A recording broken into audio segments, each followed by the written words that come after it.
जंग फूट पड़ेगी और लाशें गिर जाएंगी और अगवा हो जाएंगे और टॉर्चर होगा, ऐसा कुछ भी नहीं हुआ। दोनों डरपोक हैं। बहुत बड़ी बेवकूफी, इतना बड़ा ब्लंडर प्लॉट में होना नहीं चाहिए था। हाय गाइस, मैं फिर हाजिर हूँ। इस वक्त हम डिस्कस कर रहे हैं एक ड्रामा सीरियल जो कि बहुत मुश्किल होता जा रहा है कि उसको कंटिन्यू किया जाए देखते रहना। ड्रामे का नाम है मैं मंटो नहीं हूँ और हम डिस्कस कर रहे हैं एपिसोड 22 और 23।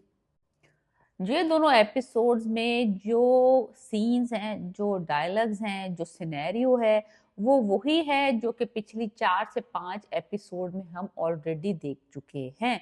मिस मारिया के डायलॉग्स वही हैं, सर मंटो के बात करने का टॉपिक वही है, छोटे हजरत की बात करने का टॉपिक वही है, सिराज और बिन्यामिन कहीं आगे नहीं बढ़े हैं, फरहाद की कहानी वहीं फंसी हुई है। एक ओवरऑल ड्रामा जो है पिछले 5 एपिसोड से कुछ नहीं हिला है।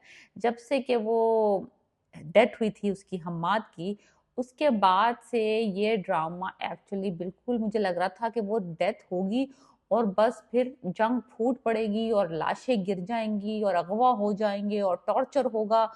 ऐसा कुछ भी नहीं हुआ। जहां हम उस बेचारे की मौत से पहले खड़े थे, अब उसकी मौत के बाद उससे ज्यादा वर्स्ट कंडीशन में खड़े। इससे तो अच्छा था बंदे को मारते ही ना। अगर स्टोरी को आपने आगे नहीं बढ़ाना था, आपने वहीं पे खड़ा रखना था हम लोगों को, तो फिर वही उसको मारने की क्या जरूरत थी। आहिस्ता आहिस्ता इसी तरह से करते रहते। पहला मेरा मसला इस ड्रामे के साथ ये है कि इतनी बेहतरीन कास्ट, इतना अच्छा राइटर, इतना अच्छा डायरेक्टर, ये ड्रामा क्या बनाया इन्होंने? क्या है इस ड्रामे में? इन्होंने बेचा ड्रामा था बिन्यामिन और सिराज अमृतसरी डॉन्स हैं, शहर के बड़े, और इनके दरमियान दुश्मनी है और 202 लाशें गिर चुकी हैं और ये जानी दुश्मन है। दोनों के दोनों एक नंबर के फट्टू और एक नंबर के डरपोक और बेगैरत किस्म के लोग हैं। कोई इनके अंदर सेंस ऑफ रिस्पॉन्सिबिलिटी नहीं है, कोई सेंस ऑफ करेज नहीं है। दोनों डरपोक हैं। हुआ कुछ यूं है कि अब बिन यामन साहब का बेटा, उसकी जान अटकी हुई कि एक मर गया तो दूसरा वाला कहीं मर ना जाए, तो वो फरहाद को कंट्रोल करने की कोशिश कर रहे हैं और फरहाद कंट्रोल में आने वाली चीज नहीं है। ये इनको पहले से पता होना चाहिए अपने बेटे के बारे में कि ये मामला इस तरह का गड़बड़ हो सकता है। ये इनको क्या अब नए इंकशाफ हो रहे हैं? इनको पता नहीं था अपने बेटे की खसलत का। वो है साइकोपैथ फरहाद। उसने जिद पकड़ ली है, भाई जवान मर गया है, बाप परेशान है, लोग उसको ढूंढते फिर रहे हैं मारने के लिए। माँ साहिबा उसको गन लेके भेज देती हैं, वो 3 गोलियां दाग देते हैं सर मंटो के, क्योंकि वो आई विटनेस है। चलो चलो, हो सकता है, ये बात भी हो सकती है, लेकिन इतना बेवकूफ कोई होते नहीं है लोग। जब आप पूरी जिंदगी एक डॉन के बेटे की तरह बड़े हुए हैं तो आपको इतनी अकल तो होनी चाहिए कि ये करना है, ये नहीं करना, इस तरह से करना है। आपने मरवा दिया जो हजरत के फादर थे उनको, बड़े हजरत को, तो आपको ये भी अंदाजा होना चाहिए कि आपको खुद जाके आई विटनेस पे हमला नहीं करना होता। तो ये बहुत बड़ी बेवकूफी, इतना बड़ा ब्लंडर प्लॉट में होना नहीं चाहिए था। अब उन्होंने साहब ने जो उनके दिल की बात थी, भाई का उसको कोई गम नहीं है, माँ के गम की कोई फिक्र नहीं है, बाप का कोई फिक्र नहीं है, उसको सिर्फ ये परवाह है कि उसको किसी तरीके से महमल मिल जाए। उसने अपने बाप के दिमाग में ये बात डाल दी, देखो ये दोस्ती जो और लड़ाई जो थी ना, ये औरत की वजह से शुरू हुई थी और ये औरत की वजह से ही खत्म होगी। आप ऐसा करें, खून बहा में उसकी लड़की मांग ले। बाप को पहले तो बड़ी गैरत जागी, थप्पड़ मार दिया। फिर जब उसने अपने बेटे का जनूनी रूप देखा ना, जो फरहाद का रूप था कि आप मुझे थप्पड़ ना मारे, मुझे गोली मारे, मेरी जान जाएगी मगर मैं अमल किसी और की नहीं हो सकती, अगर मुझे जेल में डलवा दो वरना मैं छोटे हजरत को भी मार डालूंगा। उस तरह की बातें सुन के बिन्यामिन है डर गया। उसने अब अपनी बीवी को भी कन्विंस कर लिया कि मैं खून बहा में महमल का हाथ मांगने जा रहा हूँ। बेटी भी यही कन्विंस करी। बेटी जरा मुझे लग रहा है ज्यादा इन लोगों से डॉन टाइप है। वो जो एक बेटी दिखाई है बिन्यामिन की, वो जगह कहती है देखो वो मानेंगे नहीं इस शर्त पे, राजी नहीं होंगे। ऐसा करो कि शमरेज को अगवा कर लो, टॉर्चर करो, उसकी वीडियो शीडियो बनाओ, उनको भेजो कि तुम्हारे पास एक दिन है, राजी हो जाओ शर्त पे और सुलह कर लो बजाय, वरना हम तुम्हारा बेटा मार डालेंगे। बेटी ज्यादा डॉन है, लाइक बेटी का दिमाग ज्यादा चल रहा है। इन दो जो सारे डॉन मिले हुए ना आपस में, इनसे ज्यादा बेटी का दिमाग चल रहा है। तो मैं ये कह रही हूँ ना, जो समझ नहीं आ रहा ड्रामा जो है वो टोटल एंड टोटल लाइक बर्बाद है।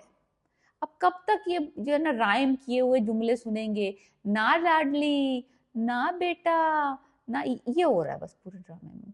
जो सुरैया फुप्पो का थोड़ा सा एक्साइटिंग सीन्स आ रहे थे वो इस एपिसोड में डाले ही नहीं इन्होंने।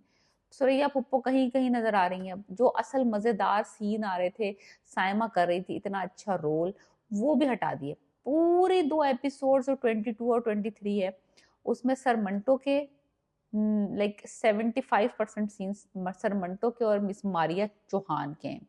और ये दोनों ही कैरेक्टर मुझे इंतहाई जहर लग रहे हैं इसमें। दोनों अच्छे एक्टर हैं, दोनों बेहतरीन, लेकिन बंदों ने जो रोल चूज किए, जो ये लिखा है ना जिसने भी, ये साइकोपैथ है कोई बंदा। खलीलुर रहमान कमर ने ये क्या सोच के लिखा है ड्रामा कि 2 टीचर्स आपस में गुफ्तगू कर रहे हैं, मिस मारिया और सर मंटो, पढ़े लिखे समझदार लोग, मेच्योर लोग, और बात क्या कर रहे हैं पूरे वक्त सिर्फ एक स्टूडेंट के साथ, आपको लव है मुझे लव नहीं है, आपको लव है मुझे लव नहीं है, आप मानते क्यों नहीं है, मैं क्यों मानूं, आप मान जाएं। लाइक लिटरली पूरी कन्वर्सेशन आप सुने, मैंने एक्चुअली फॉरवर्ड कर दी बिकॉज यही 2 बातें, यही बात है, एक बात जो कि वो इनकार कर रहा है और मिस मारिया चौहान उसको मनाने की कोशिश कर रही है। That is it. ऊपर से सोने पे सुहागा उन्होंने एक सीन, बहुत लंबा सीन दिखाया, कुछ 4 से 5 मिनट तक, मे बी मोर। उसमें ख्वाब में महमल देख रही है कि सर मंटो से कमरे में आ गए और कमरे में इजहार मोहब्बत हो गया है और वो निडर हो गए हैं और उन्होंने उससे मोहब्बत का इजहार कर दिया, इसने उससे मोहब्बत का इजहार कर दिया, और फिर वो बिस्तर से गिर जाती हैं और उनको ख्याल आता है कि मुझे पहले ही पता था, जब ये सीन शुरू हुआ था इसकी कोई सेंस नहीं बन रही थी, लेकिन मैंने कहा मे बी कुछ इसका सिग्निफिकेंस हो, कोई कोई बात पता चले इस कन्वर्सेशन से, तो मैंने अपने दिल पे पत्थर रख के पूरा सीन देख लिया और हुआ वही, कुछ भी नहीं हुआ। ख्वाब था, वो बिस्तर से गिर गई, ख्वाब उनका टूट गया।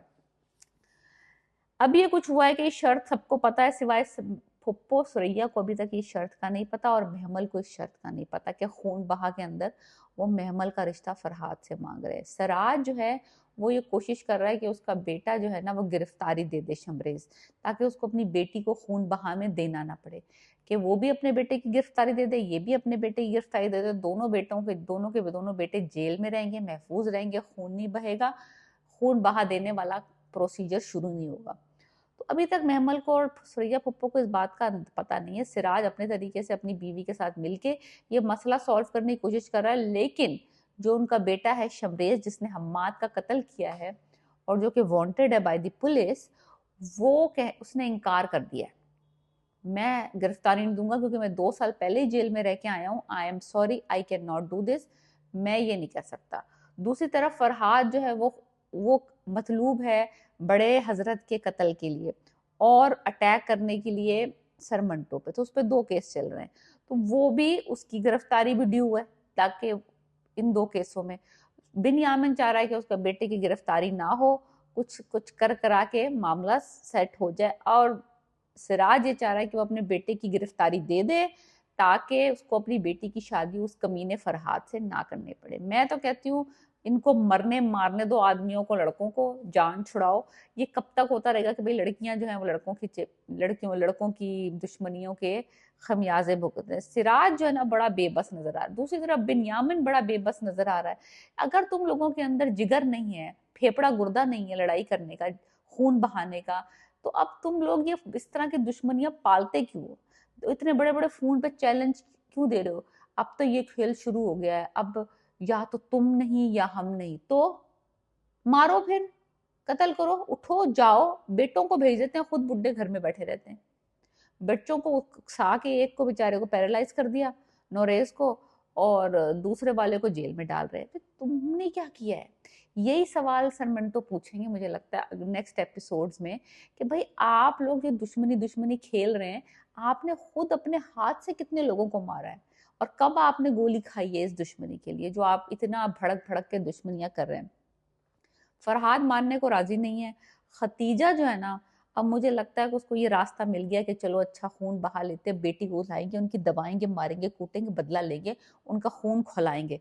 तो खतीजा साहब भी मुझे लग रहा है कि अब या तो वो गिरफ्तारी करवाएगी अपने बेटे की, या फिर वो खून बहा मांगेगी। दूसरी तरफ जो है बिन जो है वो मोहलत मांगता फिर रहा पुलिस से कि प्लीज मुझे 2-4 दिन और दो, मैंने ये शर्त रखी है, ये लोग मान जाएंगे, जहां बेटे के अंदर और बेटे की जिंदगी या बेटी की इज्जत का सवाल आता है तो अक्सर लोग बेटे की जिंदगी चूज करते हैं, ना कि बेटी की इज्जत। सो देखना ये कि ये कितना हद तक सही होती है बात। मुझे तो लगता है कि खून बहा अदा हो जाएगा। आपको क्या लगता है इस ड्रामे के बारे में?